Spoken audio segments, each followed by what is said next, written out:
Iran के पास हथियारों का एक बड़ा जखीरा है। हथियारों की बिल्कुल भी कमी नहीं है। उसके पास 10,000 मिसाइल्स का जखीरा है। इसमें से अभी सिर्फ 400 उसने इस्तेमाल में लाई हैं। उसके पास हाइपरसोनिक मिसाइल्स भी हैं, जिसका अटैक भी ईरानी सेना ने शुरू कर दिया। लेकिन जंग के बीचों बीच इजराइल ने ऐसा हथियार ईरान पर दाग दिया कि खलीफा खौफजदा हो गया है, खौफ में आ गया है। इजराइल ने अब ईरान पर साइबर अटैक शुरू कर दिए हैं। एक रिपोर्ट। बम और बारूद के धमाकों से तेहरान दहल उठा है। आसमान के मोर्चे से इजराइल ने तेहरान को धुआं धुआं कर दिया है। इजराइल के फाइटर जेट ईरानी खलीफा की जिद को तोड़ने के लिए ताबड़तोड़ प्रहार कर रहे हैं। इजराइल के इसी अटैक का बदला लेने के लिए ईरान का खलीफा भी अपने तरकश से ऐसे ऐसे हथियार निकाल रहा है जो नेतन्याहू के मुल्क के लिए बर्बादी की स्क्रिप्ट लिख रहे हैं। ये ईरान की सेजिल मिसाइल है, जिसका इस्तेमाल पहली बार किया गया है और आगे भी ऐसी विनाशकारी मिसाइलों से नेतन्याहू के मुल्क को टारगेट किया जा सकता है। इजराइल के खिलाफ खलीफा इसलिए बौखलाया हुआ है क्योंकि इजराइल ने बारूदी युद्ध के बाद अब पूरे ईरान को ही हैक करने का प्लान बनाया है। बम और बारूदी धमाकों के साथ साथ इजराइल ने अब साइबर वॉर शुरू कर दिया है। ऐसा कहने की वजह है ये वीडियो ईरानी सरकारी टीवी चैनल पर चला है, जिसमें महिलाएं अपने सिर के बाल काटते हुए दिख रही हैं। काफी देर तक ये वीडियो चलता रहा। ईरान की तरफ से दावा किया गया है कि इजराइल ने साइबर अटैक करते हुए ईरानी न्यूज चैनल को हैक कर लिया। ये इजराइल का साइबर अटैक है जिसे नाकाम कर दिया गया है।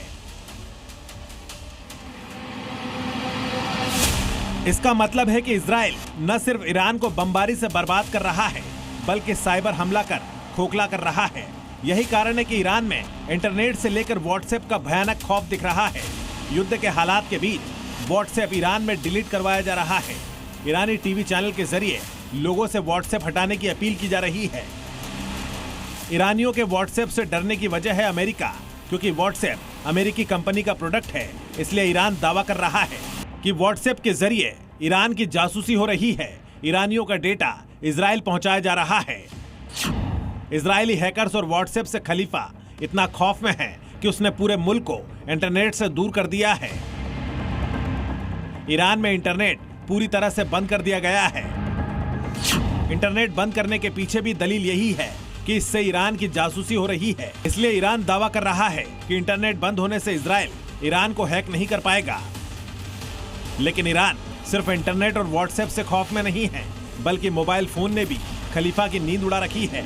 इसकी वजह है इजराइल के वो सटीक हमले जब उसने ईरानी सैन्य कमांडरों को टारगेट किया, ईरान के सैन्य ठिकानों को निशाना बनाया। ईरान को लगता है कि इन धमाकों को इजरायली खुफिया एजेंसी मोसाद ने मोबाइल फोन ट्रैकिंग का इस्तेमाल करके अंजाम दिया है। मोबाइल फोन के जरिए सैन्य कमांडरों और सैन्य ठिकानों की लोकेशन ट्रेस करके सटीक हमले किए गए। इसीलिए तो ईरान ने सबसे पहले मोबाइल फोन का इस्तेमाल नहीं करने का फरमान सुनाया। ईरान ने अपनी सेना के बड़े कमांडरों को अपने पास मोबाइल फोन नहीं रखने का आदेश दिया, ताकि उनकी लोकेशन का पता नहीं लगाया जा सके। मतलब टेक्नोलॉजी के नाम से खलीफा भयानक टेंशन में है।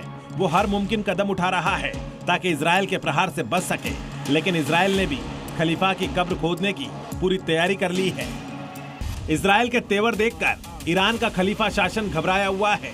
सीधी जंग में भले ईरानी मिसाइलें इजराइल पर निशाना लगा रही हैं, लेकिन साइबर वॉरफेयर में इजराइल ने ईरान के धागे खोल दिए हैं और मुमकिन है कि इजरायली हैकर्स ईरान को इतना खोखला कर दे कि वो खुद ब खुद हथियार डालने पर मजबूर हो जाए। ब्यूरो रिपोर्ट, जी मीडिया।